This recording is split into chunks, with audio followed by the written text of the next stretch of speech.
In the news tonight, what began as a report of a porch fire at a home on Little Sebago Lake turned into something much more devastating. Within minutes, the fire there spread rapidly to other homes. News Center Maine's Sam Olson was at the scene today to get a closer look at the extent of the damage and how it is impacting the community. I'm on Evergreen Road where that fire broke out yesterday.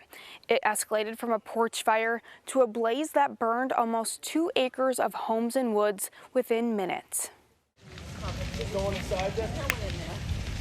I've never seen a fire that large. Within 3 minutes, the whole house was engulfed. Engulfed in flames more than 30 feet tall. Gail Pacifico lives down the road and says she called 911 after her husband shouted there was a fire. When I looked out, I couldn't believe the magnitude of what he was talking about. And neither could fire crews responding to the scene.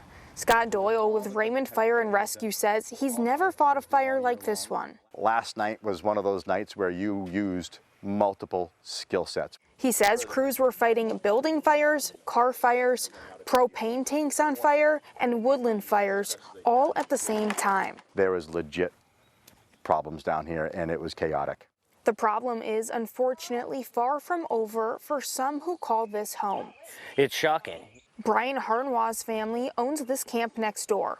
He says some of his family had just come back to Maine to live here for the summer. One of their cars was engulfed in the flames, and their camp has some exterior damage. He says he's just fortunate no one was hurt. Unfortunately, there's stuff to deal with, but everyone we've talked to said as long as everybody's okay, the stuff is just that. 2 firefighters were taken to the hospital last night with minor injuries. Scott Doyle with Raymond Fire says both have been released. He also says pine cones and twigs laying on the ground in this area, plus a bit of wind, helped spread this fire so rapidly. He's urging folks who live in these kinds of wooded areas to clean up their yard to prevent a fire like this from happening again. In Gray, Sam Olson, News Center, Maine.